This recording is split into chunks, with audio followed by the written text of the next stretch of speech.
আপোনাৰ খং উঠিলে আপুনি খঙক কেনেকৈ নিয়ন্ত্ৰণ কৰিব জানো আহক। খঙৰ ভাল আৰু বেয়া দুয়োটাই প্ৰভাৱ আছে। ই কাম কৰিবৰ বাবে আৰু ভুল বা বেয়াৰ বিৰুদ্ধে মাত মাতিবলৈ উৎসাহ দিয়ে, আৰু অন্যহাতে ই আপোনাক আৰু আপোনাৰ কাষৰ মানুহৰ জীৱনত বেয়াকৈ প্ৰভাৱ পেলাব পাৰে। আমাৰ খং অনুভৱ তেতিয়া হয় যেতিয়া আমি ভবামতে যিকোনো কাম নহয়, আৰু কেতিয়াবা আমি কি কথাৰ বাবে খং কৰোঁ নিজেও বুজিব নোৱাৰোঁ।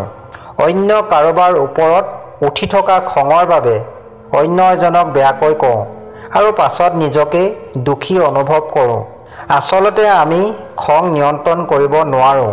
তাৰ অৰ্থ এইটো যে আমাৰ অচেতন মনত এনে কিছুমান তথ্য থাকে যাৰ বাবে মই ভাব বা ইগ' সচেতন মনলৈ আহিব নোৱাৰে। সহজকৈ ক'বলৈ গ'লে আমি নিজেই কি কৰি আছোঁ অজ্ঞাত।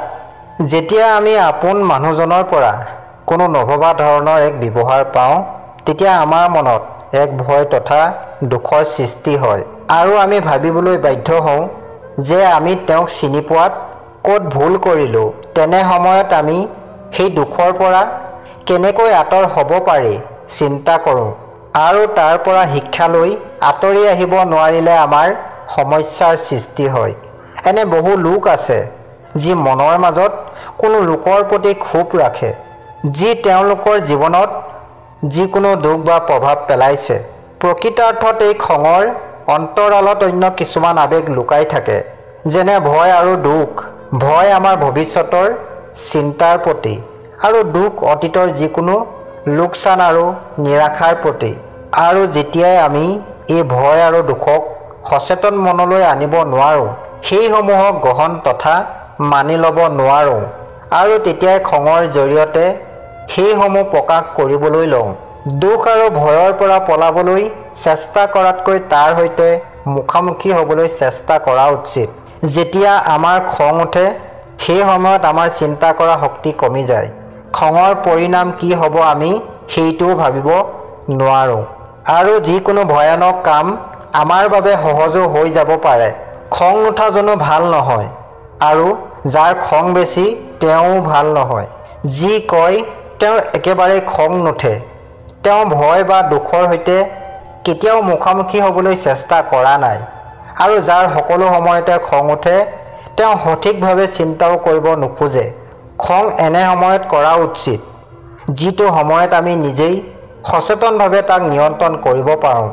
ইয়াৰ বাবে আমি নিজেই নিজৰ দুখ বা ভয়ক চিনাক্ত কৰি বুজিবলৈ চেষ্টা কৰিব লাগিব এনেকৈ। প্ৰথমতে যেতিয়া আমাৰ খং উঠে তেতিয়া কিয় আৰু কোনবোৰ কথাত খং উঠিছে বিচাৰ কৰা উচিত। অন্য এজন মানুহৰ কথাত যেতিয়া খং উঠে তেওঁ কোনবোৰ কথাৰ বাবে খং উঠিছে সেইসমূহ আমাৰ মাজত আছে নেকি বিচাৰ কৰা উচিত। দ্বিতীয়তে নিজকে নিজে প্ৰশ্ন সোধা, আমাৰ খং কিয় উঠে?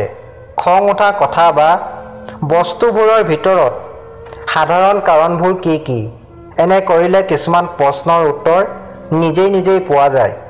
তৃতীয়তে আমি বহুতেই ভাবোঁ যে আমি বেয়া কাম কৰিব নোৱাৰোঁ, যাৰ বাবে আমি আমাৰ নিজৰ মাজত কিছুমান বৈশিষ্ট্যক অৱজ্ঞা কৰোঁ, কিন্তু সমাজৰ অন্য মানুহে সেইসমূহ দেখা পায়, আৰু তেতিয়া আমি ভবাৰ দৰে নহ'লে আমাৰ খং উঠে। সেইবাবে নিজৰ ভাল গুণসমূহ চিনাক্ত কৰি তাৰ বিপৰীতে বেয়াসমূহত নিজক বিচাৰি চাব লাগে। যেতিয়া আমি নিজক সম্পূৰ্ণৰূপে জানিব পাৰিম তেতিয়া অন্য লোকে কোৱা যিকোনো কথাই আমাৰ খং উঠালেও ই আমাৰ নিয়ন্ত্ৰণত থাকিব।